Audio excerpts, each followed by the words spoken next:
কি ব্যাপার মহারাজ, সকাল হয়ে গেল, উঠবেন না নাকি? আহ, আরে বাবা, আমি তো উঠতেই পারছি না। কোমরে অসহ্য ব্যথা। কোমরে ব্যথা? বুঝেছি। এই ব্যথার কি কারণ? বারবার আপনাকে মানা করেছিলাম ঘন্টু ঘোড়াকে নিয়ে বেরোবার দরকার নেই। তাছাড়া আর উপায় বাকি ছিল রানী। সোনামণি ঘোড়ার তো ওই অবস্থা। এখন ভাবছি যে কি করে কাজটা সম্পন্ন হবে। আমার তো এই হাল, ব্যথায় উঠতেই পারছি না পালঙ্ক থেকে। আচ্ছা মহারাজ, বলছিলাম কাজটা যদি গোপাল করে দেয় তাহলে কি খুব অসুবিধে হবে? না না, গোপালকে সব বুঝিয়ে শুনিয়ে দিলে সে অনায়াসেই করে ফেলতে পারবে। কিন্তু ব্যাপারটা হলো ঘন্টুর যা অবস্থা, মানে জেনে বুঝে তার সাথে গোপালকে পাঠাই কি করে বলো তো? না না না না, এখন অত কিছু ভাববেন না মহারাজ। আগে ওই দিকের কাজটা সম্পন্ন করাটা ভীষণই দরকার। আপনি গোপালকে আগে পাঠানোর ব্যবস্থা তো করুন, তারপর যা হয় দেখা যাবে।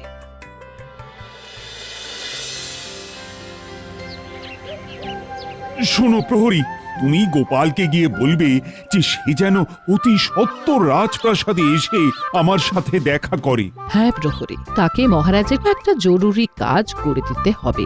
সেই কাজটার পুরস্কার হিসেবে আবার মহারাজ 50 মোহর বরাদ্দ করেছেন। আচ্ছা মহারাজ, আমি তাহলে আসছি। তুমি আবার মোহরের কথা বলতে গেলে কেন? মোহরের কথা বললে কাজটা তাড়াতাড়ি হবে তাই। একে তো ঘন্টুর এই অবস্থা, তার উপরে বিনা মোহরে যদি কাজটা করান মহারাজ, তাহলে গোপাল এরপর থেকে আমাদের অন্য কোনো কাজ নাও করতে পারে। ঠিক ঠিক, এই না হলে আমার রানী। আমি ঠিকই বলি।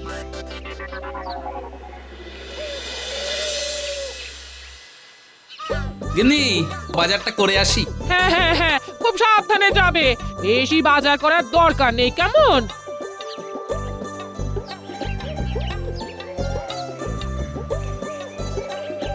গোপাল দাদা, ও গোপাল দাদা, আরে আমি প্রহরী, একটু বাইরে এসো, কথা আছে। হ্যাঁ, আসছি। গোপাল দাদা, বলছি মহারাজ এক্ষুনি তোমাকে একবার রাজপ্রাসাদে ডেকে পাঠিয়েছেন। আমাকে ডেকে পাঠিয়েছেন? কিন্তু কেন? রাজসভা তো আজ বন্ধ। কেন ডেকে পাঠিয়েছেন তা তো জানি না, তবে এইটুকু জানি মহারাজের কোনো একটা কাজ তোমাকে করে দিতে হবে, এবং সেই কাজ বাবদ তোমাকে পারিশ্রমিক হিসাবে 50 মোহর দেবেন। আচ্ছা, কিন্তু আমি তো এখন একটু বাজারে যাচ্ছিলাম। সমস্যা নেই, আমি তোমার হয়ে বাজার করে গিন্নিমার কাছে পাঠিয়ে দেব। বেশ, তবে চলো যাই।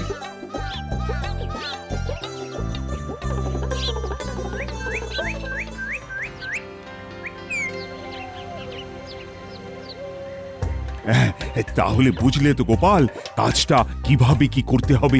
হ্যাঁ মহারাজ, এই তো এইখান থেকে আপনার প্রিয় ও অতি দ্রুত বেগে ধাবমানকারী ঘোড়া ঘন্টুর পিঠে চড়ে গোটা একদিনের সফর করে ধ্রুপদী নগরীতে পৌঁছিয়ে আপনি যে নির্দিষ্ট কাজটা দিয়েছেন সেটা সম্পন্ন করে আবার ঘন্টুর পিঠে চেপে এই কৃষ্ণনগরে ফিরে আপনাকে খবরটা দেওয়া যে মহারাজ, আপনার কাজ ঠিকঠাক ভাবে সম্পন্ন হয়েছে। গোপাল, তুমি বলেই এমন ব্যথার মধ্যেও আমাকে ঠিক হাসিয়ে ছাড়লে। ঠিক আছে মহারাজ, আজ তাহলে আসি। কাল সকাল হতে না হতেই ঘন্টুকে নিয়ে রওনা দেব। বেশ বেশ বেশ, তবে তাই হোক। কমল কুমারকে বলে দেব তোমার যা যা প্রয়োজন কাল সকালে এসে সব ওর থেকে নিয়ে নিও, কেমন? আগে হ্যাঁ মহারাজ।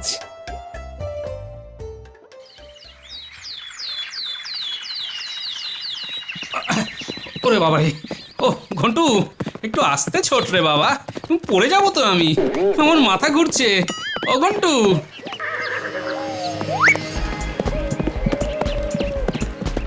দেখি ও মশাই, নেমে পড়ুন নেমে পড়ুন, পড়ে যাবেন তো ও মশাই। পড়ে গেলাম। ও মশাই, ঘোড়াটাকে যে করে হোক ধরে দিন। থামান, ওকে থামান।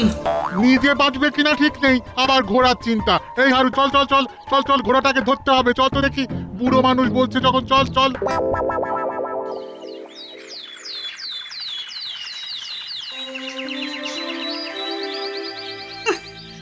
মহারাজ, মহারাজ, আমি আমি ফিরেছি মহারাজ। এ বাবা, এ কি গোপাল, পথের মধ্যে কি কেউ তোমাকে মেরেছে নাকি যে এই রকম অবস্থা হয়েছে? নাকি পড়ে গেছো? আমি পড়ে গেছি মহারাজ। ঘন্টু যে এমন অনিয়ন্ত্রিত ঘোড়া সেটা তো জানতাম না। তার দৌড়ানোর গতি তো কালবৈশাখী ঝড়ের থেকে অনেক দ্রুত মহারাজ। ইস, আমার খুব খারাপ লাগছে গোপাল। আমি বুঝতে পারিনি ঘন্টু এমন করবে। তাও যে তুমি আমাদের কাজটা উদ্ধার করে দিয়েছো, এর জন্য তোমার কাছে কৃতজ্ঞ গোপাল। নেহাত মহারাজের কাজ, তাই শত ঝামেলার মধ্যে হলেও এই ব্যথা বেদনা নিয়ে করে দিয়েছি।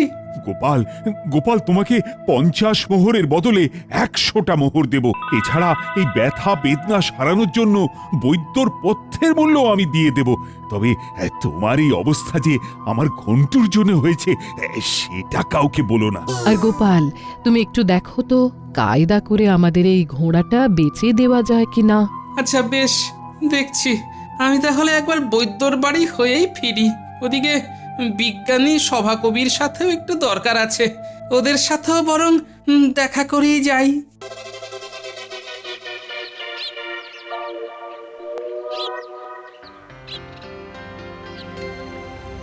গিন্নি, ও গিন্নি, কই গো, তুমি কোথায়? আমি এসেছি, দেখো না আমার কি হাল হয়েছে। গিন্নি, ও এই যে গিন্নি। আমি ঘরের ভেতরে শুয়েই আছি গো।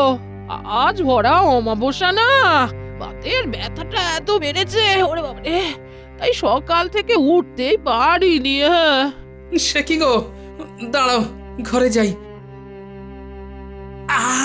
বাবা, পায়ে কি ব্যথা। এই, তোমার এমন অবস্থা কি করে হলো? আর কি করে, মহারাজের ঘোড়া পিঠ থেকে ফেলে দিয়েছে। আগো, কি অবস্থা কি অবস্থা! কিন্তু তোমাকে এখন দুটো খেতে দিই কি করে বলো তো? ও বাবারে বাবারে, আমি তো ব্যথার চোটে উঠতেই পারছি না। মা গো, এদিকে ঘরে বাজারও নেই গো। হ্যাঁ, হ্যাঁ, তোমায় উঠতে হবে না গিন্নি, আমি বাজার করে দুজনের জন্য কিছু করে নিচ্ছি। বলি, ঘরে কি জল তোলা আছে? ওই কালকে গিয়ে কোন রকমে 2 কলসি জল এনেছি। ও, তাতেই অবস্থা পুরো কাহিল হয়ে গেছে গো। এই জানো তো ভাবছিলাম আমাদের যদি একটা ঘোড়ার গাড়ি বা গরুর গাড়ি থাকতো। হ্যাঁ, নেই যখন আর কি করা যাবে বলো। যাই হোক গিন্নি, তুমি শুয়ে থাকো, আমি বাজারটা সেরে আসি।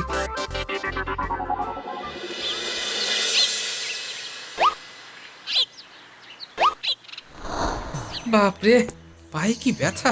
গিন্নি ঠিকই বলে দেখছি, সত্যি একটা গরুর গাড়ি বা ঘোড়ার গাড়ি থাকলে খুব ভালো হতো।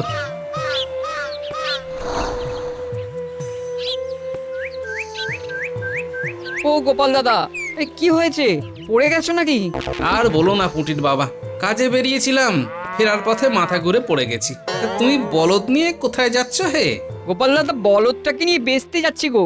ও আচ্ছা, তো পুটির বাবা বলছি কি, এই বলদ তুমি কমোহরে বেচবে শুনি? কেন গোপাল দাদা, তুমি কি নেবে? তাহলে বলো, আমি কিছু কম করে তোমার কাছে বেচে দেবো। ভাবছি নিয়েই নেব, বুঝলে, বয়সও তো হচ্ছে। যদি একখানা গরুর গাড়ি থাকে তাহলে এদিক ওদিক যেতে আসতে, মাল বহন করার ক্ষেত্রে অনেক সুবিধে হবে। একদম ঠিক। তাহলে গোপাল দাদা, তুমি বরং 30 মোহরে বলদটা কিনে নাও, এর থেকে আর কমিও না। বাজারে গেলে 45 মোহর হাঁকতাম। শোনো, আমার কাছে এখন ওই 25 মোহর আছে, হ্যাঁ, সেটাই দিচ্ছি। তারপরে আবার কদিন বাদে বাকি 5 মোহর নিও। বেশ, তবে তাই হোক। গোপাল দাদা, তোমার বাজার করতে এসে আনাজপাতির সাথে বলদ কেনাও হয়ে গেল। বৌঠান খুব খুশি হবে। যা বলেছ। এখন তাহলে আসি ভাই, ছাউনিওয়ালার কাছে গিয়ে ছাউনিটা বানাতে দিয়ে দিই।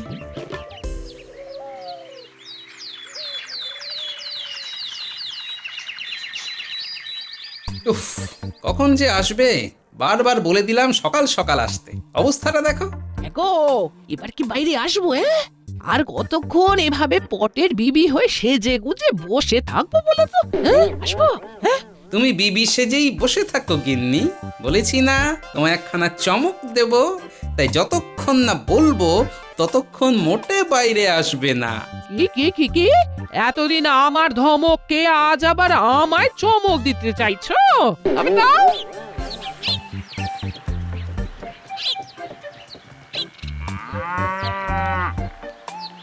গোপাল দাদা, আমি কমল, আপনার জন্য। থামো থামো, বুঝেছি, আমি আসছি। কি যে করছে কিছুই বুঝতে পারছি না। গিন্নি, ও গিন্নি, একটিবার বাইরে এসো।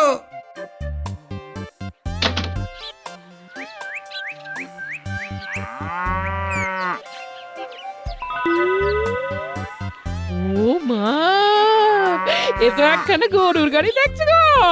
তবে কি এটা আমাদের? হ্যাঁ গিন্নি, এটা তোমার গাড়ি। যখন ইচ্ছে যেখানে খুশি তুমি এবার থেকে এটাই করে যেতে পারবে, আর হাঁটতে হবে না। শুধু আমায় একবার খবর দিয়ে দেবেন, ব্যাস। আমার তো বিশ্বাসই হচ্ছে না গো। হ্যাঁ, আহা, এটাই তো আজকের চমক ছিল। আমি খুব খুশি হয়েছি, খুব। দাঁড়াও দাঁড়াও, তোমার জন্য 2 পেয়ালা চা করে আনি, দাঁড়াও। দরকার নেই গিন্নি, তার থেকে বরং চলো আমরা এই গরুর গাড়িতে চড়ে ভোলা ময়রার দোকান থেকে একটু মিষ্টি খেয়ে আসি। চলো বেশ, তবে তাই হোক।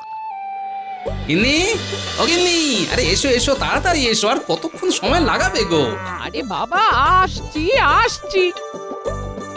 আসলে নিজেদের গরুর গাড়িতে বাজারে যাচ্ছি বলে বাড়িতে যত ব্যাগ আছে নিয়ে এলাম, ওইতে তো হবে না, তাই একটু বেশি পরিমাণেই আনাজপাতি মুদির জিনিস কিনে নেবো গো। ঠিক আছে ঠিক আছে, নাও এবার আস্তে করে দেখে শুনে ওঠো দেখি। হ্যাঁ,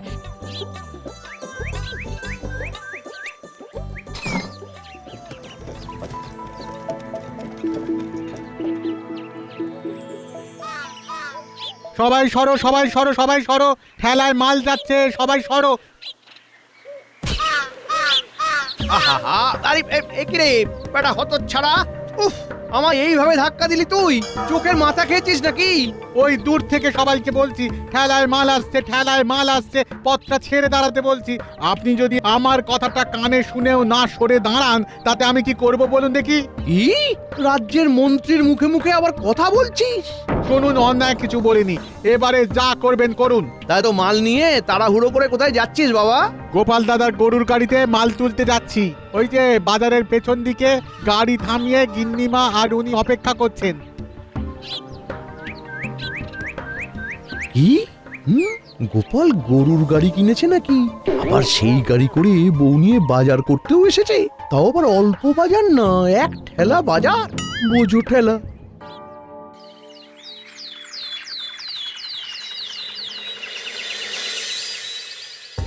ও বাবা, কে গো গোপাল গিন্নি, গরুর গাড়ি করে জল নিতে এলে যে?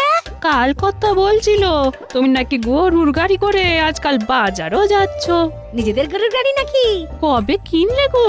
হ্যাঁ গো, উনি কিনেছেন এই তো 4-5 দিন হলো। আমাকে যাতে বেশি হাঁটতে না হয়, তারপর যাতে জল ভর্তি কলসি বইতে না হয়, সেই জন্যই উনি। কিনেছে তো গরুর গাড়ি, তার আবার কত রকম সকম। ও মা, মন্ত্রীর বউ ওস করে উঠছো কেন? আমি কি তোমায় কিছু বলেছি? আমার স্বামী আমার কথা ভেবে যে গাড়ি কিনে দেবেন সেইটাই তো আমি ফলাও করে বলবো। তার জন্য তোমার এত রাগের কি আছে? সামান্য ভারীর বউয়ের মুখে এত কথা? হিংসা করো না মন্ত্রীর বউ, তুমি লেগে থাকো, তোমারও হবে। যাই এবার জল ভরি গে।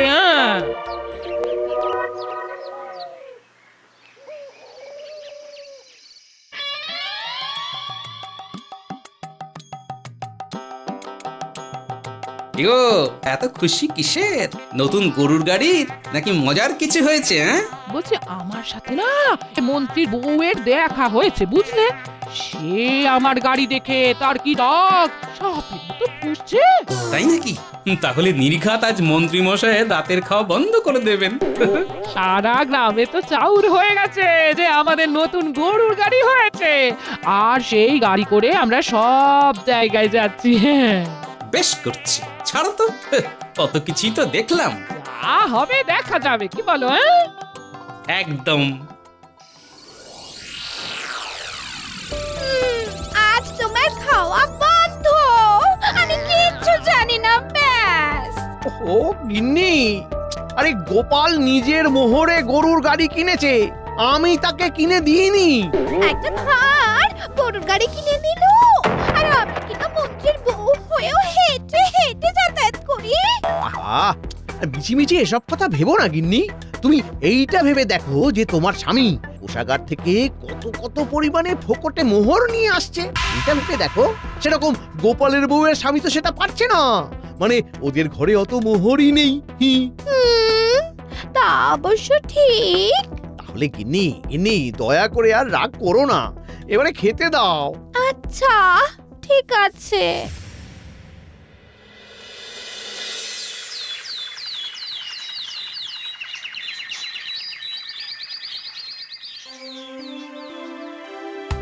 গোপাল, তুমি নিজে কি সুন্দর একখানা গরুর গাড়ি কিনে নিলে, এদিকে আমার ঘোড়াটার কিছু তো ব্যবস্থা করলে না।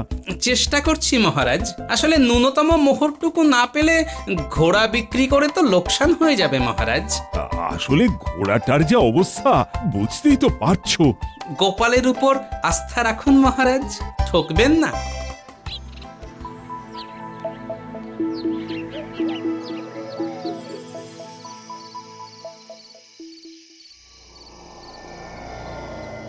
আমি কিচ্ছু জানি না, কিচ্ছু না, অনেক সহ্য করেছি, এবার আমার ঘোড়ার গাড়ি চাই চাই চাই। গিন্নি, আহা, না হলে আজ খেতে দেবে না নাকি শুতে দেবে না? বাড়িতেই থাকতে দেব না, থাকতেই দেব না। এই সেরেছে। আচ্ছা আচ্ছা আচ্ছা, বুঝেছি বুঝেছি বুঝেছি। তুমি আমায় হ্যাঁ 2 দিন দাও। হ্যাঁ 2 দিন। এর মধ্যেই আমি ঘোড়া জোগাড় করে ফেলছি না হয়। হ্যাঁ, সকাল হলেই বাড়ির সামনে একখানা বিজ্ঞপ্তি দেব, তেজি উড়ন্ত টকবগে ঘোড়া চাই। তাই? হ্যাঁ, এবারে খেতে দাও গিন্নি। ঠিক আছে।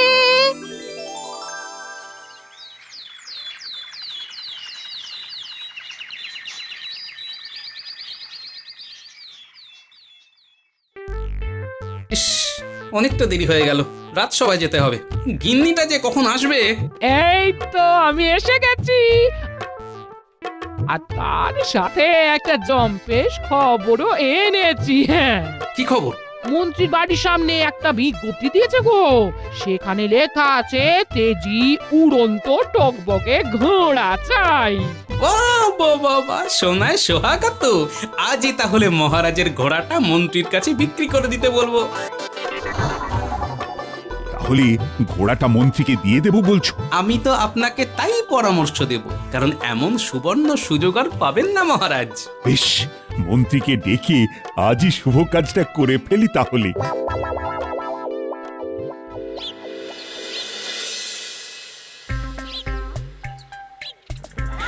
দেখো মন্ত্রী, তোমাকে তো আমি ভীষণ স্নেহ করি, আর তোমার যেহেতু একখানা তেজি উড়ন্ত টকবগে ঘোড়া চাই, তাই আমি তোমায় আমার এই অতি প্রিয় ঘোড়াটা অতি স্বল্প মোহরে বিক্রি করে দিতে চাই। ঠিকই তো, উনি রাজ্যের মন্ত্রী বলে কথা, তাই ওনার ঘোড়া তেজি না হলে চলে। মহারাজ, আপনি আমায় বাঁচালেন। বিপদে আপদে পাশে তো থাকতেই হয়। যাই হোক, কি মনস্থ করলে জানাও। আমি নেব মহারাজ, আমি নেব, আপনার ঘোড়াটাই নেব।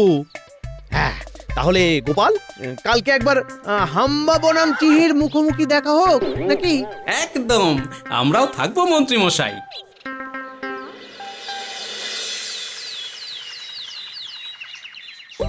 তা আপনি কি শুধু ঘোড়া নিয়েই আমাদের পাশে পাশে গিয়ে ঘোড়ার তেজটা দেখাবেন নাকি? আমি আর আমার পেছনে আমার গিন্নি বসছে, জিনিসপত্রের তাই আর দরকার নেই, বুঝলে? বেশ, আমার গরুর গাড়িতে আমি একা, আর কিছু জিনিসপত্র আছে, বুঝলেন তো? গিন্নি, এসো এসো, উঠে পড়ো। আরে তোমার ঘোড়া প্রস্তুত, ওঠো।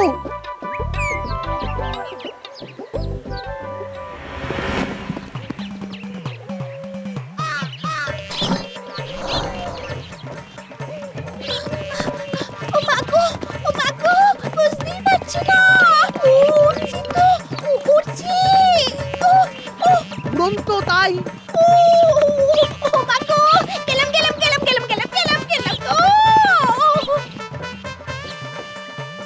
গিন্নি গিন্নি গিন্নি গিন্নি শক্ত করে থাকো শক্ত করে ধরে থাকো গিন্নি গিন্নি একই কই গেলে তুমি ও গিন্নি গিন্নি আমি খড়ের গাদায়। ও ও ও ওরে ওরে বাবা রে পড়ে গেলাম এই ঘোড়া দাঁড়া বাবা দাঁড়া এই ঘোড়া দাঁড়া মা বেশি বেগে কাজ নাই, ধীরে সুস্থে চলো তাই।